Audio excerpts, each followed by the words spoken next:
You know, I've lived in the Dallas-Fort Worth area for a couple years now, and places like this never cease to amaze me. There's always a little oasis, a little secret spot somewhere that it's actually spectacular and makes for great photography. So, yes, truly amazing. Did I mention this is Fort Worth, Dallas area?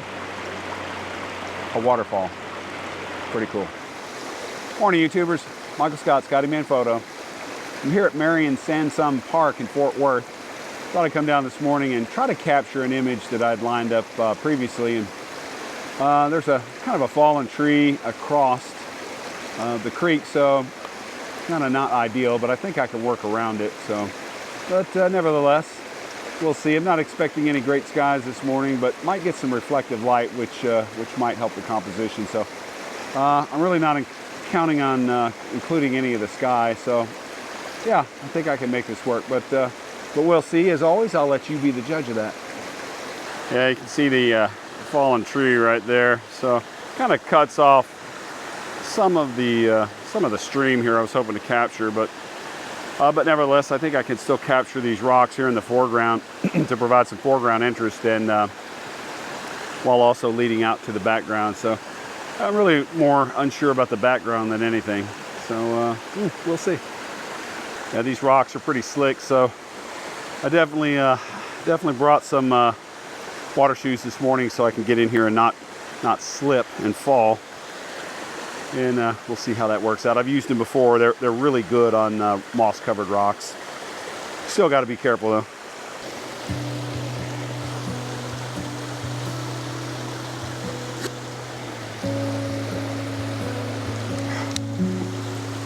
I think I might know the right foot.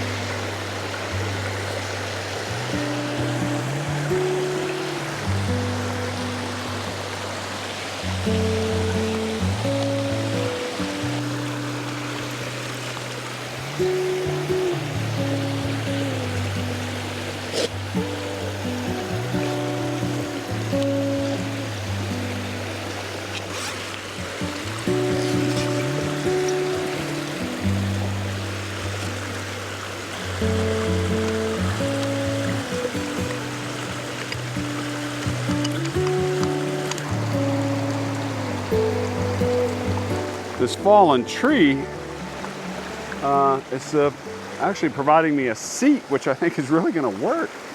So I'm actually pretty okay with this fallen tree right now. Although if it wasn't here, I'd probably be back just a little bit, trying to include a little bit more of this this stream. I thought about trying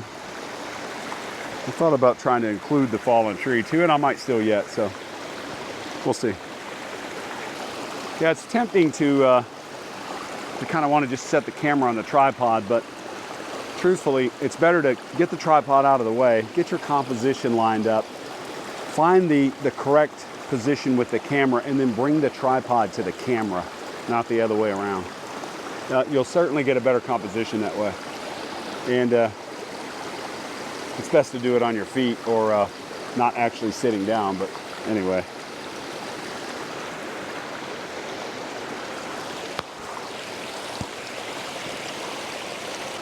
Also in a stream, creek bed, any kind of moving water, it's best to use some kind of either position your tripod legs on rocks, things that don't move. If you hit a sandy pit or an area, your tripod's going to sink down in that, and it might be gradual, but on a long exposure, it's going to be noticeable, and you're going to introduce a lot of motion blur. So some things I've used in the past successfully are old CDs. They've got a hole in them. It's perfect for the tripod leg to kind of sit in it, so the CDs don't slip around.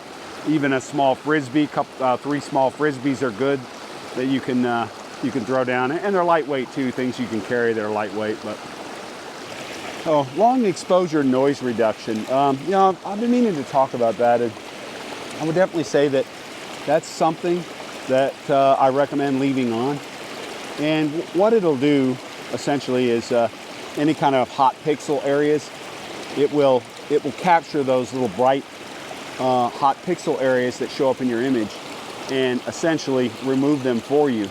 So you don't have to do that in post-processing. So the cost to long exposure noise reduction is that whatever your exposure is, for example, this one's 15 seconds, it's going to cost you an additional 15 seconds of processing in long exposure noise reduction. So, but I find more often than not, it's worth doing. So, and if you got in a pinch and you're really going a few minutes, you could disable that and then just simply remove any hot pixels that show up in your image in post-processing. I'm focusing at about a third of the way in this image, and probably going to be more than sufficient. For 20 millimeters, I mean, it's pretty wide, so I think everything's going to be acceptably sharp, or actually pretty sharp. So, but if there's any doubt, you know, you can always take 2 exposures, focus one on the foreground, one on the background.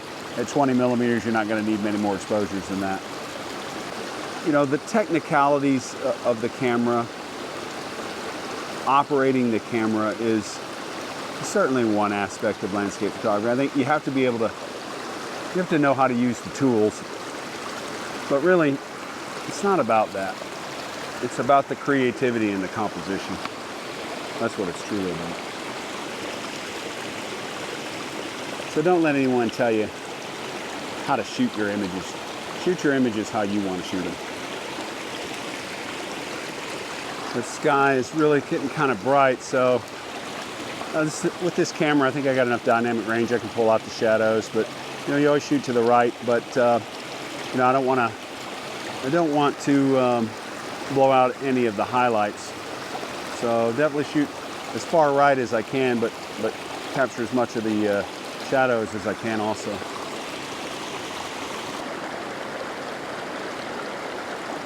F13, 2 seconds, ISO 64 at about 21 millimeters.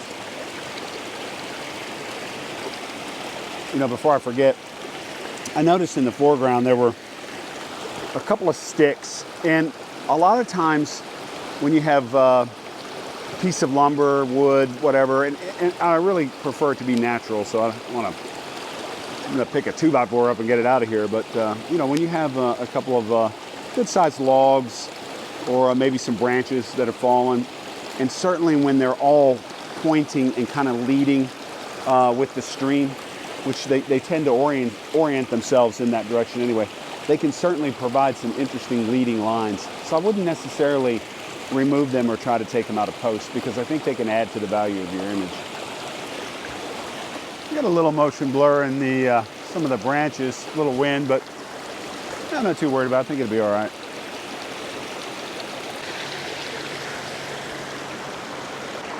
Interesting morning. Fantastic. Really enjoyed being out here. It was another great morning. May not be an award-winning image, but it's my image. And you know, if I like it, I think that's what really counts. So, but don't let that stop you from judging. Go ahead and leave me a comment. Let me know what you think about that image. Anyway, I'm going to get out of here, but hey, if you like the video, make sure you hit the like button, consider subscribing, and also, as always, if I don't see you down the road, maybe I'll see you on the trail.